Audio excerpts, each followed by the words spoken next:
प्रणाम सभी को, राम राम।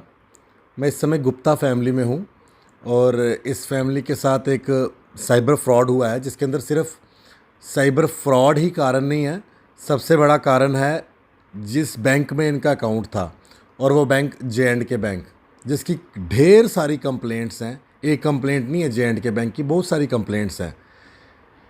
पूरा मामला क्या है वो इनसे तो हम बात करेंगे, लेकिन जो मेरे पास इस समय एक कंप्लेंट जो इन्होंने ग्रीवेंस में दी थी, जो J&K बैंक का ग्रीवेंस सेल रहता है, इन्होंने चेयरमैन J&K बैंक के नाम ये कंप्लेंट दी है कि इनके साथ 1,43,111 रुपये का फ्रॉड हुआ है, 112 रुपये का फ्रॉड हुआ है। और इन्होंने ये बैंक के अंदर अपनी कंप्लेंट दी है, क्योंकि इन्होंने ऑलरेडी बैंक को बोला था कि हमें कुछ OTP आ रहे हैं तो आप हमारा नंबर ब्लॉक कर दो। लेकिन बैंक ने बिना इनको बताए इनका अकाउंट जो है रिलीज़ रखा और उसी में से पैसे निकलते रहे। और जो पैसे इनके अकाउंट से निकले वो छोटी रकम नहीं है, 1,43,112 रुपये है। लेकिन अब बैंक ना इनकी सुन रहा है और इन्होंने साइबर क्राइम सेल में भी जो है कंप्लेंट दी हुई है, और जो फ्रॉड करने वाले हैं वो आराम से अकाउंट से पैसा निकाल के जा चुके हैं। ऐसा पता नहीं कितने लोगों के साथ होता होगा, और बैंक जो है इसी तरह से अपना पलड़ा झाड़ लेता है। सर, आपका नाम क्या है? रमेश कुमार गुप्ता।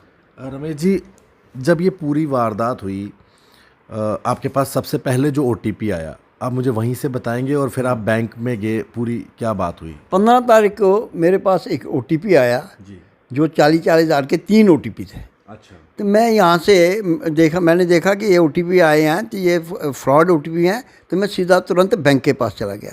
बैंक वालों को मैंने कहा कि ये कोई हाईजैकर है, वो मेरा अकाउंट को हैक कर रहा है। तो मैंने कहा इस अकाउंट को ब्लॉक कर दो। उन्होंने मुझे कहा कि नहीं, हमें ऑलरेडी पता लग गया है कि आपका अकाउंट जो है कोई हैक हो रहा है, तो हमने इसको ब्लॉक कर दिया है। अब आपके जितने भी ट्रांजैक्शन है, ये अकाउंट है, हम ब्लॉक कर देंगे। वहाँ पर एक लड़की है बैठी हुई काउंटर पर, जिसका नाम जसलीन कौर है, तो उसने वो बंद कर दिया। तो मैं उसका शुक्रिया किया कि आपने बंद कर दिया। मेरी all type of transaction, Google ये वगैरह सारी बंद कर दो। उन्होंने कहा हमने बंद कर दी, तो आप जा सकते हो, आपको कोई चिंता नहीं है, आपका कोई भी फ्रॉड नहीं होगा। मैं घर को आ गया। घर को आने के बाद 4 दिन के बाद मैं फिर उनके पास गया। मैंने कहा ये जो मेरे ATM कार्ड है, मैं इसको सरेंडर करता हूँ, तो ये इसको फाड़ दीजिए, आपको इसको सरेंडर कर दे। उन्होंने मेरे से कार्ड ले लिया।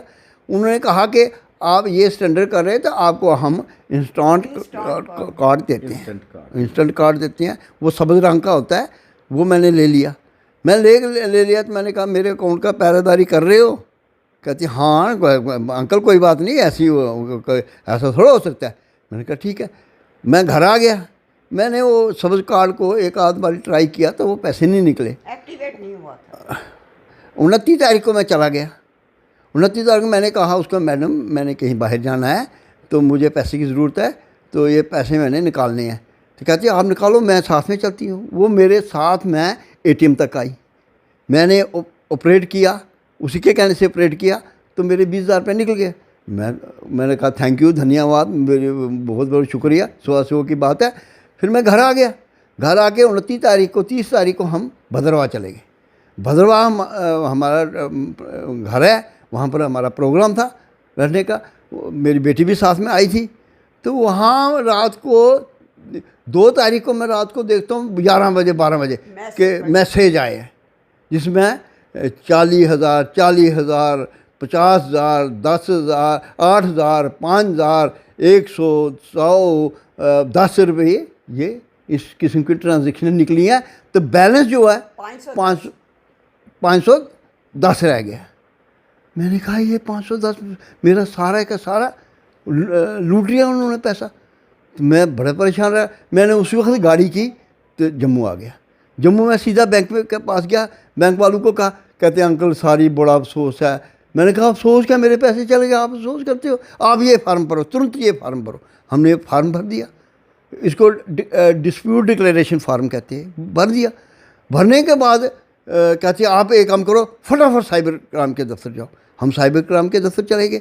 उन्होंने बेचारों ने हमारा ये एप्लीकेशन ले ली तो केस रजिस्टर कर दिया। तो तीसरे दिन मैं फिर बैंक में गया, मैंने कहा ये मेरा क्लोज़ किया? कहते हाँ क्लोज़ हो गया। तो मैंने कहा इसका अगला क्या एक्शन है? कहते हमने ये जो आपकी कंप्लेंट जो है वो हेड ऑफिस भेज दी है। मैंने कहा ठीक है।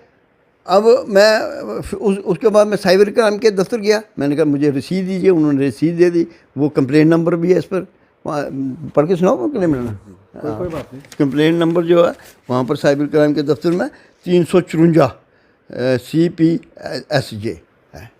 तो ये दे दिया। तो उनको पूछा, कहते हैं हम साइबर क्राइम वाले कहते हैं हम स्टेटस बैंक से मंगवा रहे हैं, तो इन्वेस्टिगेशन करेंगे। मुनीर कोई वहाँ पर सफाई है, आपका केस उसको हैंड ओवर कर दिया। मैंने कहा ठीक है, इन्वेस्टिगेशन हो रही है। मैं कल बैंक में गया, मैंने कहा भाई मेरे इसका स्टेटस क्या है, कंप्लेंट का स्टेटस क्या है? वो आगे से कहते हैं ये पैसे जो गए हैं ये कभी वापस नहीं आते हैं, ये कभी वापस नहीं आते हैं, हमने आज तक नहीं देखे वापस आते। मैंने कहा गलती आपकी, मेरी तो है नहीं, मैंने तो आपको रिपोर्ट किया कि मेरा ये ब्लॉक करो।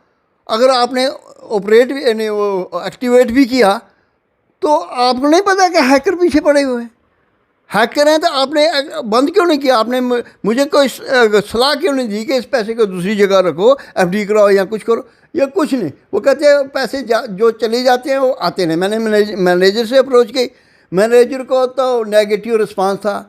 वो कहता है यहाँ होते रहते हैं केस, आते रहते हैं, ये अकाउंट होल्डर की ही गलती होती है। मैंने कहा सिक्योरिटी, मेरे सेविंग अकाउंट की सिक्योरिटी किसने करनी है, मेरी उसकी रखवाली किसने करनी है? बैंक में मेरे और पैसे हैं, मेरे FD हैं, मेरा लॉकर है, तब तो ये लुटिए, आप रिस्पॉन्सिबल नहीं लेते, ये लूट लेंगे सारे। आज मेरा ये सेविंग अकाउंट लूट रहा, कल मेरी FD लूट लेंगे, तो आपको कोई चिंता ही नहीं है। नहीं ये आप अभी चुप रहो, आपने हमारी कंप्लेंट की है उधर चेयरमैन के दफ्तर। मैंने कहा मैं विक्टिम में, मैंने उनके पास जाना नहीं है, मैंने कहना नहीं है कि मेरा 1,43,112 रुपये निकल गए हैं। नहीं, मैं किसी जगह नहीं कहूँ। तो आप तो मुझे कोऑपरेट नहीं कर रहे हो, ना आप कोऑपरेट करेंगे ना आगे किसी के पास जाने देंगे, तो मेरा मसला कैसे हल होगा? तो वो कहते हैं हो जाएगा, देखेंगे, वो ये मसले शसले नहीं हल होते हैं। ये उनका रिस्पॉन्स। ये J&K बैंक वाले एक सीनियर, हाँ बख्शीनगर, ये सीनियर सिटीजन के साथ इस तरह से बिहेव करते हैं, इस तरीके से बिहेव करते। सीनियर सिटीजन को तो ये समझते नहीं है कोई। मैं 73 साल का हूँ, उनको पता ही नहीं है कि 73 साल का बूढ़ा तेरी पौड़ियाँ चढ़ के जाता है, आता है, आपसे प्यार से बात करता है। उनकी रिप्लाई आगे से वो कहते हैं हो गया ना, ये अकाउंट होल्डर की गलती होती है, उसने क्लिक किया होगा, कोई कुछ किया होगा। ना हमने क्लिक किया, ना हमने किसी को OTP नंबर दिया, ना हमें पता है OTP नंबर आ ही नहीं हमारे पास। तो हमने कहाँ से देने से उनको OTP नंबर? तो पैसे ड्रा हो गए, उनकी रिस्पॉन्सिबिलिटी कोई नहीं है। वो कहते हैं अल्लाह चाहे झूठे होए। आंटी जी, क्या आप रिक्वेस्ट करेंगे, क्योंकि देखो बैंक भी इस तरह से हरास कर रहा है आप लोगों को और आपकी बात बिल्कुल नहीं सुन रहा। हम तो यही कहते हैं कि भाई पता चलना चाहिए कि विदाउट OTP ये पैसे कैसे निकले, कैसे, ये बात है। नहीं OTP डिमांड की है कि पैसे वापस आने चाहिए। वापस वो तो पैसे, हम तो कहते हैं कि पैसे वापस आने चाहिए, बैंक वालों को कोऑपरेट करना चाहिए हमारे साथ। बिल्कुल, ये पूरा मामला है। और J&K बैंक ने पहली बार ऐसा नहीं किया है, चाहे सीनियर सिटीज़न हो चाहे यंगस्टर्स हो, J&K बैंक का ऐसा ही बिहेवियर रहता है। ये J&K बैंक की बख्शीनगर ब्रांच है। अगर चेयरमैन J&K बैंक ये वीडियो देख रहे हो तो कृपया करके अपने बैंक के क्वालिटी कंट्रोल सिस्टम को भी देखें कि वहाँ के एम्प्लॉयज़ किस तरह से सीनियर सिटीज़न के साथ इतनी बदतमीज़ी करते हैं, हरास करते हैं। एक तो उनकी वजह से इनके पैसे गए, ऊपर से बाद में इनको हरास भी कर रहे हैं। और मैं चाहूँगा कि चेयरमैन साहब अपनी ब्रांचेज़ में भी जाएं और देखें कि किस तरह से काम कर रहे हैं ये एम्प्लॉयज़।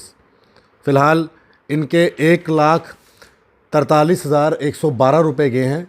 J&K बैंक को इसकी ज़िम्मेदारी लेनी चाहिए, और जिन्होंने भी ये फ्रॉड किया है, साइबर पुलिस भी उन फ्रॉड करने वालों को जल्द से जल्द पकड़े और इनके पैसे रिकवर हों। धन्यवाद। राम राम।